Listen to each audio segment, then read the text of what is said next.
Hello everyone, Laurie Barraco here, and I welcome you to my predictions for the week of March 17th, 2024. And for the month of March, I've been using the Tarot of the Gnomes by Antonio Lupitelli. All right, so I'm going to give these cards a shuffle and we will see what the collective energies are for this upcoming week.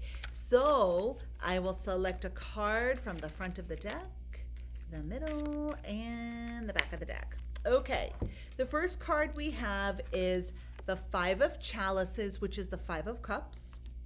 Then we have the Hierophant. He's been popping up quite a bit these days. And the last card I have is one of the cards that promote the deck. So we're gonna have to pull another card.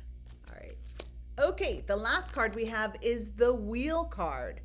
And so let bygones be bygones. Try to let grudges go to the wayside. Try not to replay those same old stories, the same old wounding, the same old events in our head. We do get stuck, right? Oftentimes that something happens and it loops us back to something that has taken place in the past where it caused us grief and sadness and pain. And I'm going to say that these are more of those heavier emotions and feelings and memories that may come up.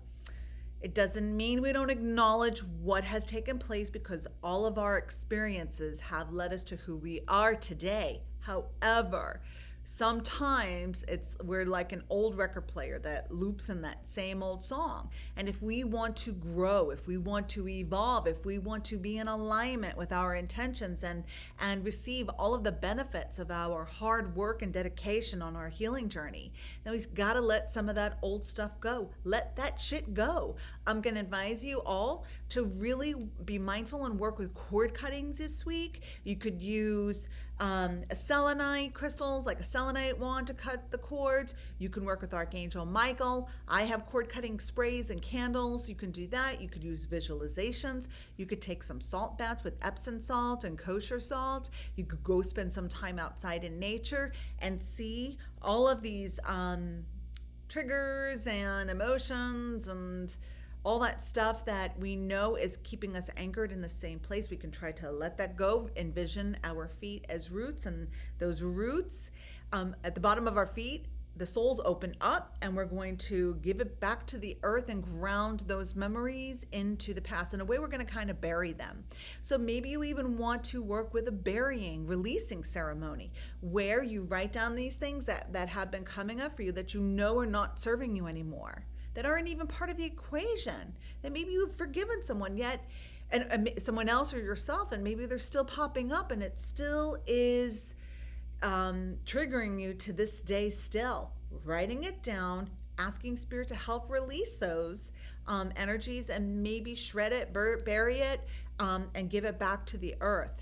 Let it go. It's time to move on. And I know it's not always easy to do that, because sometimes we've been really hurt and disappointed and feel like we've been bamboozled, and maybe we're mad at ourselves and so on and so forth, and we keep punishing ourselves for making those decisions or allowing ourselves to be hurt by opening our heart. It's time to move on from that and allow the natural flow of events to come in and help shift us. Okay, so Five of Cups is all about those emotions and feeling stagnant and frustrated. Then we have the Hierophant. The Hierophant is saying, this is what it is. We need to move on. The wise counsel. You might go and share some of your feelings with someone. They might say, okay, now it's time to move on, right? And then the Wheel comes in and says, I'm trying to bring in different situations and different stimuli to help you move out of this. I'm throwing you lifelines, friends, and you're not taking them, right? So let's try to be mindful of that. In order for us to have different experiences, we need to move our attention away from the past and stop looking behind us and look present and to the future, forward. All right, thank you so much for tuning in each and every week, my friends. I am Laurie Barraco. Namaste.